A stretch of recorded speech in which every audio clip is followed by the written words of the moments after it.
ताला ने बहुत खूबसूरत आयत हमारे लिए भेजी, उसे हमने कल डिस्कस किया।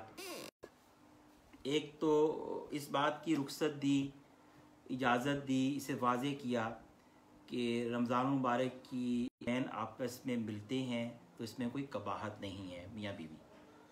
दूसरी, अल्लाह ताला ने मियाँ बीवी के रिश्ते को एक बहुत खूबसूरत उसलूब में बयान फरमाया और उसके लिए अल्लाह ने कहा कि हुन्ना लिबासुल लकुम व अंतुम लिबासुल लहुन। अल्लाह ने फरमाया कि वो तुम उनके लिए लिबास हो। शोहर बीवी के लिए लिबास है और बीवी शोहर के लिए लिबास है। शोहर बीवी के लिए लिबास हैं और बीवियां शोहरों के लिए लिबास हैं। ये इतनी खूबसूरत ताबीर है कि इसको आप जितना इस पे गौर करते जाएंगे उतना इसको आप माशाल्लाह एंजॉय करेंगे। लिबास का मकसद क्या होता है? लिबास का मकसद होता है सबसे पहले सतरपोशी। पहला लिबास का मकसद यह है सतरपोशी, कि हम अपने उरिया हिस्सों को छुपाएं। सबसे पहला मकसद ये है। तो मियाँ बीवी का जो रिश्ता है वो एक दूसरे के अयूब को और कमजोरियों पर पर्दे डालते हैं।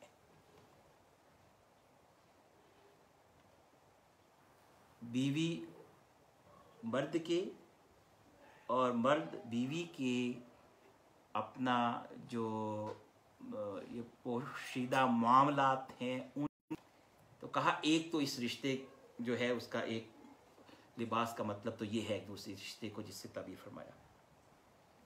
हिफाजत किस चीज से? गर्म और सर्द मौसम से हिफाजत, एक दूसरे को जिंदगी फराहम करते हैं। ठीक है, तो ये भी बहुत वाज़ेह बात है। और तीसरा लिबास का मकसद है ज़ेबो ज़ीनत, ज़ीनत का इजहार। ये रिश्ता ऐसा है ज़ौजैन का जो एक दूसरे के लिए ज़िंदगी की रौनक का बायस बनता है, ज़िंदगी के हुस्न का बायस बनता है, ज़िंदगी में राहत, तस्कीन और उल्फत और उनसियत का बायस बनता है। तो ये इस तरह आप इस पे सोचते चले जाएं तो अल्लाह ताला ने एक छोटे से जुमले के अंदर इतनी बड़ी बड़ी सच्चाइयाँ जो हैं उनको इस कूज़े में बंद करके पेश किया है कि हुन्ना लिबासुल लकुम व अंतुम लिबासुल लहुम। तुम उनके लिए लिबास हो, वो तुम्हारे लिए लिबास हैं। तो और फिर लिबास ये भी ज़हन में रखें कि लिबास हमेशा इंसान के वजूद का हिस्सा होता है। लिबास जो है वजूद का हिस्सा होता है।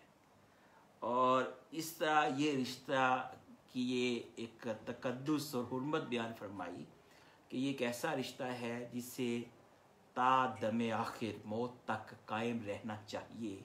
इसी में इंसानी मुआशरों की और इंसान की तहज़ीब व तमद्दुन की खूबसूरती है। अगर ये रिश्ता नाजुक हो जाएगा, ये रिश्ता अपना तकद्दुस खो देगा, रिश्ता अपना एहतराम खो देगा, ये रिश्ता अपना इत्मीनान खो देगा, ये रिश्ता अपनी बाहमी उल्फत और मोहब्बत खो देगा, ये रिश्ता अपने एक दूसरे के लिए अच्छे जज्बात से आरी हो जाएगा, तो ख़ानदान का शिराज़ा बिखर जाएगा। बच्चे जो हैं वो वालिदैन की इस इज्तमाई मोहब्बतों से महरूम होकर यानी कि बहुत ज़्यादा उनकी शख्सियत में गैप्स रह जाएंगे, खला रह जाएंगे, कम्प्लेक्सेस का शिकार हो जाएंगे, एहसास से महरूमियों का शिकार हो जाएंगे। और ख़ानदान के टूटने से पूरा मुआशरा टूट फूट का शिकार हो जाएगा। तो आपकी बड़ी बड़ी जो हैं वो बिल्डिंग्स और शाहराहें और बाज़ारों की रौनकें उस मुआशरे को डूबने से नहीं बचा सकेगी। वो मुआशरा अपनी मौत बिल आखिर आप मर जाएगा। इसी बात को वो इकबाल ने कहा है ना कि तुम्हारी तहजीब अपने खंजर से आप खुदकुशी करेगी, तो शाख नाजुक पे आशियाना बनेगा ना पायदार होगा। और मर्द के बाहमी ताल्लुक में हदें दो ऐसी बुनियादें हैं, एक मुआशरत में जुल्म और लोगों का इस्तेहसाल, और एक मुआशरत में पाकीज़गी का उठ जाना। ये दो ऐसी चीज़ें हैं कि जिस तहज़ीब में आई हैं वो तहज़ीब बिल आखिर फना के घाट उतर गई है, इसलिए कि ये फितरत से भी जंग है और अल्लाह ताला की अब्दी कवानीन को भी ये चैलेंज करती है। तो ऐसी तहज़ीब 100, 200, 300 साल बिल आखिर उसने रकू में जो 6 आयत हैं, इसमें जो आखिरी आयत है ये भी बड़ी अहम है हमारे मौजूदा। इसमें एक तो सेकंड लास्ट आयत के आखिर में ये हिदायत फरमाई कि वला तुबाशिरूहुन्ना व अंतुम आकिफून फिल मसाजिद, यानी कि रमज़ान में ये जो रुखसत दी थी अपना औरत और मर्द को, अपने ज़ौजैन को, कहा कि एतकाफ़ की हालत में ये इसकी इजाज़त नहीं है कि जो बाहमी ये रिश्ता है इसको एंजॉय किया जा सके। तो और इसमें यह भी कहा कि जब तुम मसाजिद में एतकाफ़ की हालत में हो, कि जो एतकाफ़ है वो फ़कत मस्जिद ही में होना चाहिए और वही मसनून घरों में एतकाफ़ की इजाज़त देती, इसको घर में नमाज के लिए आप लोगों ने हमने मुख्तस कर लिया हो। इसके साथ एक और बात अल्लाह ने, छोटे छोटे जुमले इतने प्यारे होते हैं अगर आप इसमें गौर करें, कहा तिल का हुदूदुल्लाह फला तक़रबूहा फला तक़रबूहा, ये अल्लाह की हदें हैं, अल्लाह ने ये तुम्हारे लिए ये हदें मुकर्रर की हैं, फला तक़रबूहा, इनके पास ना जाना।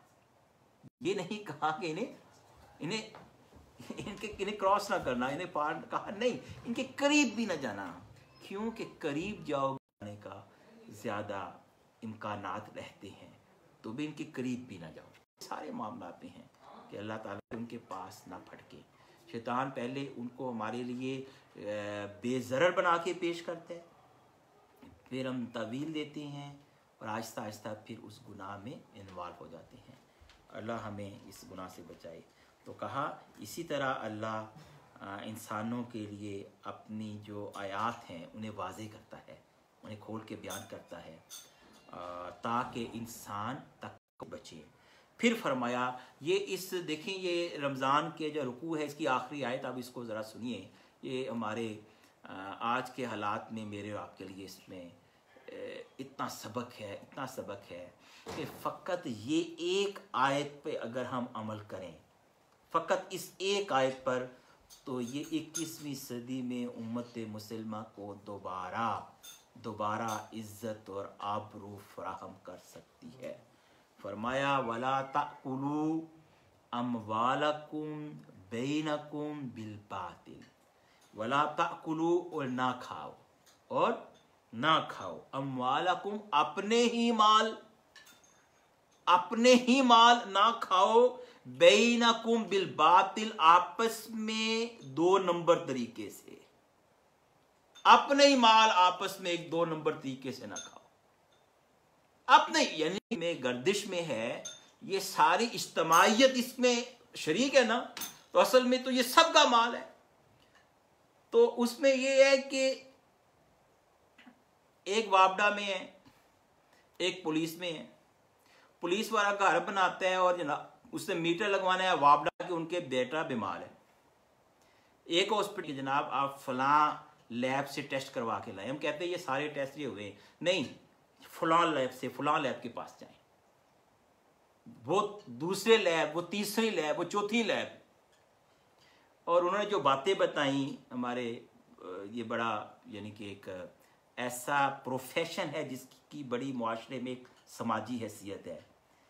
लेकिन अफसोस ये है कि एजुकेशन हो, तिब हो, अदालतें हों, वकला हों, माजरत के साथ उलमा हों, मसाजिद हों, पॉलिटिशियंस हों या ब्यूरोक्रेसी हो, नीचे से लेकर ऊपर तक पूरा सिस्टम रिश्वत के ऊपर खड़ा है। मैंने उस दिन भी बात की, आप पूरे पाकिस्तान में कोई एक थाना दिखा दें जहां पे रिश्वत का चलन ना हो। मैं चैलेंज करता हूं, कोई एक पटवार खाना दिखा दें, कोई एक पावर हाउस दिखा दें कि जिसकी ग्रिड स्टेशन जिसके इर्द गिर्द जनाब वो आप बगैर पैसे के आप जनाब जायज काम करवा सकते हैं।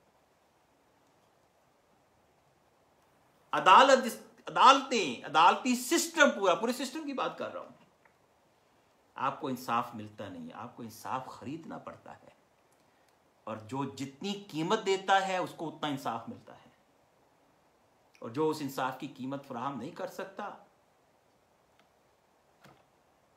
वो मुजरिम बन जाते हैं। अभी आप जेलों का सर्वे कर लें, आपकी जेलों में 80% लोग बेगुनाह होंगे, उन पे पर्चे कटे हुए हैं, तो वो पैरवी कर रहे हैं और जेलों में पड़ रहे हैं। और जिन्होंने जुराइम किए हैं, क्योंकि उनका वो थाने में उनको पता होता है, प्रोफेशनल्स को, वो थानों में मुकमका कर लेते हैं, वहां तक बात पहुंचती नहीं है। अक्सरियत बेगुनाहों की होती है। यानी कि ये बात वो नहीं है मैं कर रहा हूं, आप चले जाइए, इसको देख लें, जो इस शोबे में काम करते हैं उनके दादोशुमार ले लें, उनसे पूछ लें। तो भाई रोजे का, रमजान में रोजे फर्ज किए उम्मत मुसलमा, लेकिन आखिरी आयत ये कही कि आपस में एक दूसरे का माल हराम तरीके से ना खाओ। एक पार्टी दूसरी पार्टी पे इल्जाम लगाती है, दूसरी पार्टी पहली पार्टी पे इल्जाम लगाती है, एक ग्रोह दूसरे ग्रोह पे इल्जाम लगाता है, दूसरा ग्रोह पहले ग्रोह पे इल्जाम लगाता है। इस पूरी कहती ना, इस गंगा में, बहती हुई गंगा में सब जनाब इसके जो हैं वो इसमें डूबे हुए हैं, इस हमाम के सब नके हैं।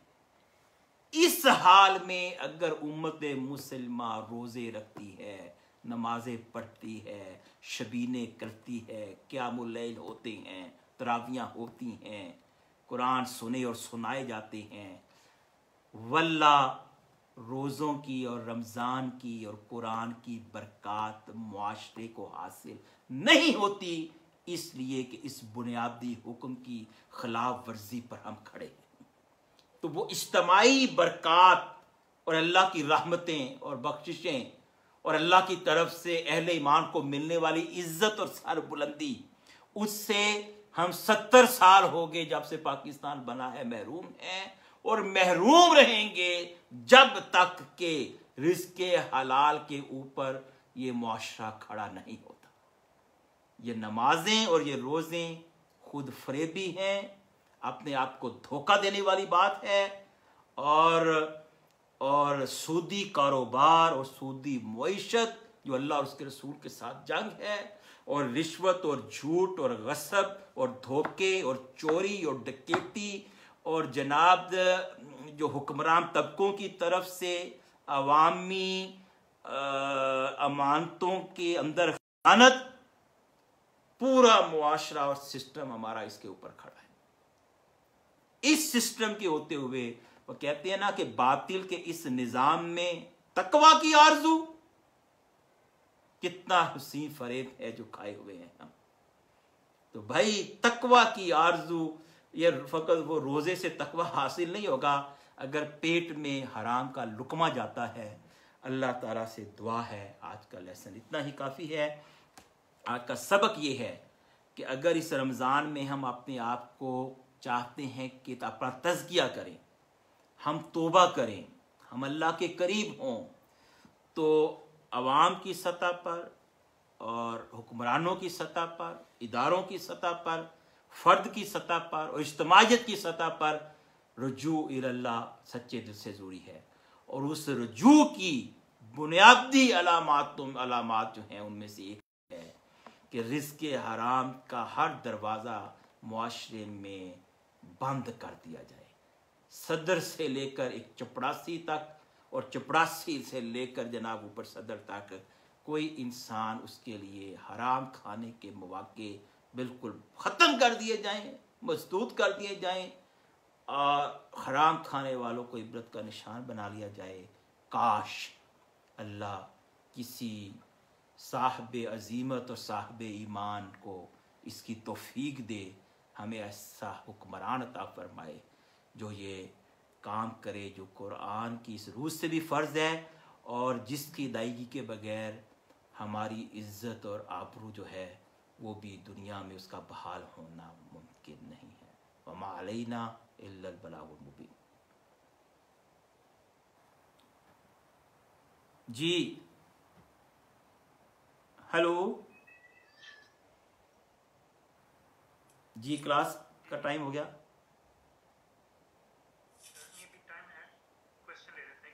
जी अच्छा, मैंने कहा आधा घंटा हो गया शायद। जी प्लीज।